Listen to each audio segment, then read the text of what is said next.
Hey everyone, welcome to our latest video. Thanks for coming back. We're still in Flinders Island.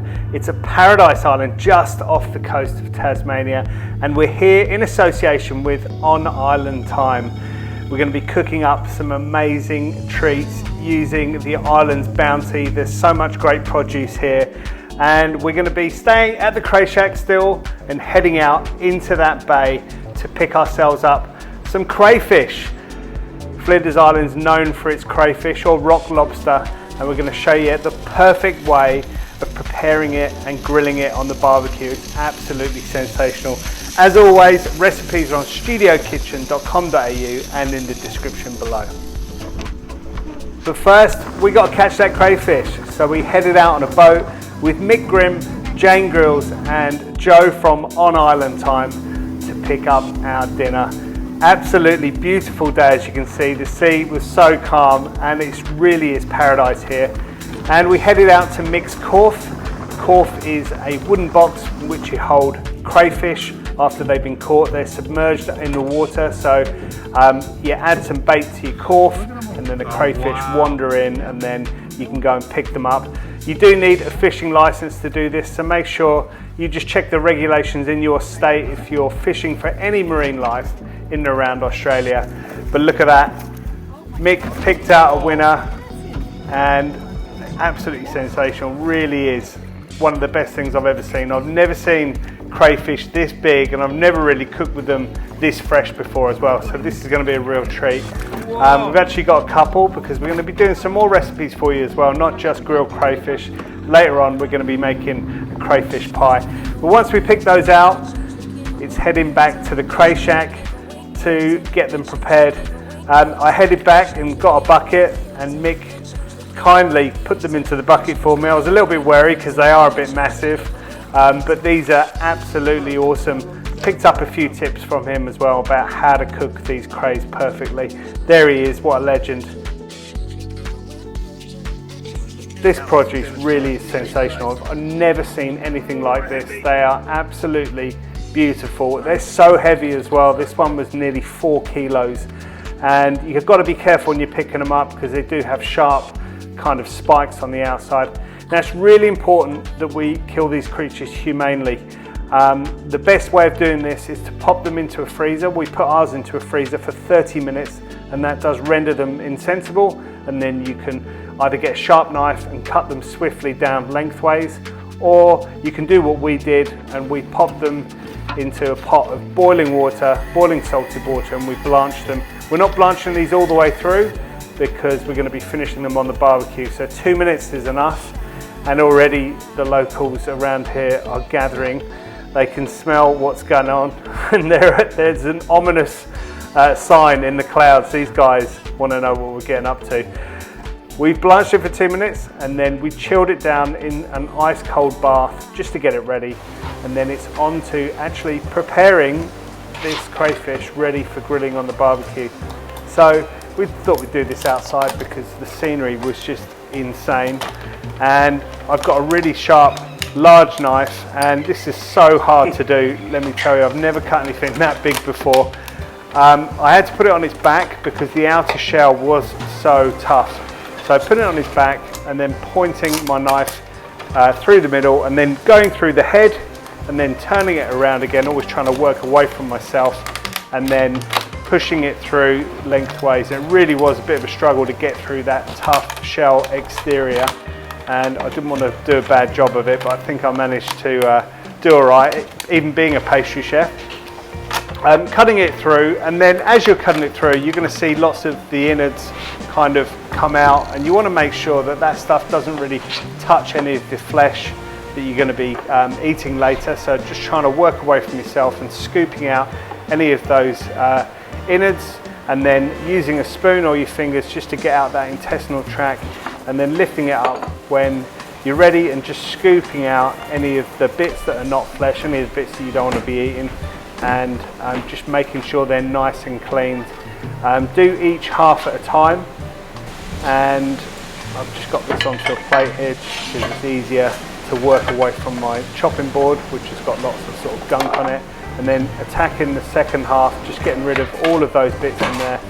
You want to be doing this quickly, especially if you're working outside. Not only the seagulls are swooping in, but also it's warm. You want to be keeping this chilled. Once you've pulled out all the bits that you don't want, you can give it a rinse in salted cold water just to make sure that it's ready to go. And these guys are ready to now go on the barbecue. Get your barbecue preheated, nice and hot. I've had this on a little while now. You can see that as I lifted it up, the smoke coming out. And I've just got a little pan. I'm cooking outside today. I've got some unsalted butter into a pan. I've just put that on the side of the barbecue while I assemble my dressing or my basting juice. This is going to be the delicious flavours that's going to go on top of that crayfish while we grill it. And it's just there really to enhance that fish and just give a little bit of flavour. You can kind of put whatever ingredients you want in it. I've given you a recipe in the description, but you can swap some of those ingredients around.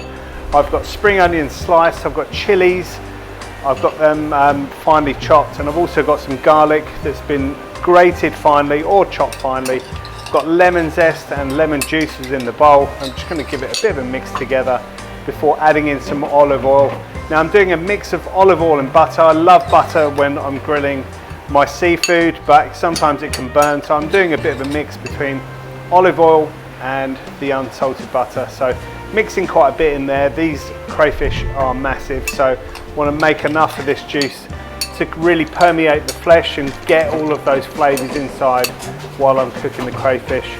I'm just going to season my mix now. I've got some salt in there. You could add some black pepper as well. Really, you know, you could add some herbs here. You could add some chives or chopped coriander or chopped parsley, whatever you like.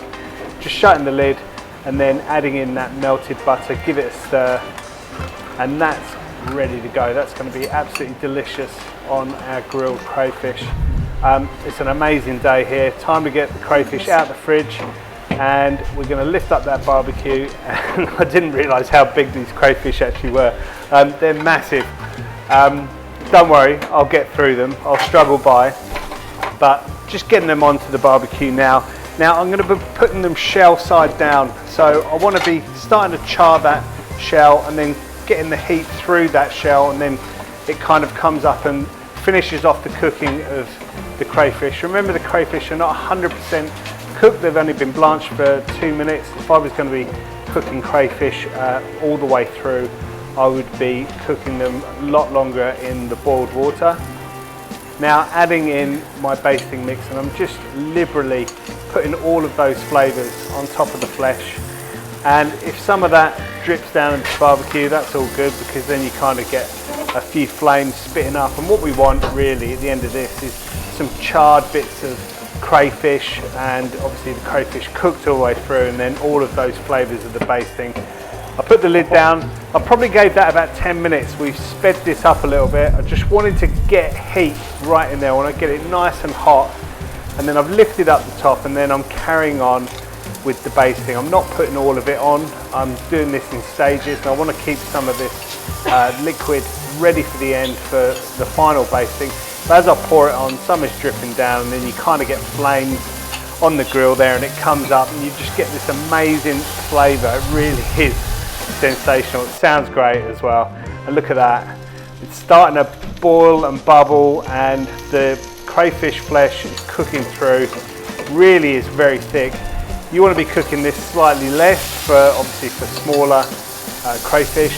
And if you weren't lucky enough to get live crayfish or rock lobster, then you could do this with butterfly prawns. You can make the same mix and just marinate the prawns and then baste them on there. Really are sensational. So it's a good little way of grilling your seafood. You can even do it with fish. Now comes the hard part. This is hot and heavy, and I want to try and flip these over. So I'm grabbing both halves of the crayfish, and I'm just trying to not burn myself and flip them over. What I want to do is just get a little bit of char on the flesh. I'm not going to be cooking these for a long time upside down, but I just want some of those flames to lift up and just kind of torch the flesh on the side, and you get this amazing charred barbecue flavour, and just pushing them in there.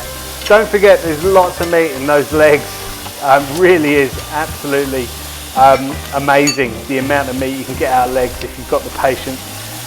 Pour in a bit more olive oil just to get those flames going, and we're almost ready to serve. This is so exciting. I've never cooked anything as majestic as this, and in such an amazing setting as well. Flinders Island is sensational. So if you're planning on coming over, make sure you check out onislandtime.com.au, and they can help you out with all of the logistics you're going to need for navigating a wild island. These are done. This is amazing. I'm just flipping them back over now, and I'm going to get them onto a serving platter.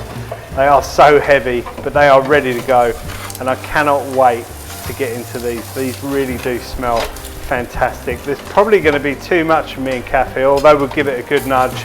But if we do have any left over, then we're going to be showing you some amazing other lobster recipes later on this week, including lobster pie and a lobster roll. But look at that. So good. And I've got a little bit of that basting mixture left, and I'm just going to put it over the top, and it really is just accentuates the sweetness of that flesh. And this is probably the best meal I've ever had in my life. I've eaten in many restaurants all over the world, but this is probably the finest that you could possibly get, the freshest crayfish, and that is our grilled crayfish. You can also do this with other seafood and prawns. Don't forget, recipes on studiokitchen.com.au, and thanks to Mick, Jane and Joe at On Island Time for all of their help. Hope you enjoy it.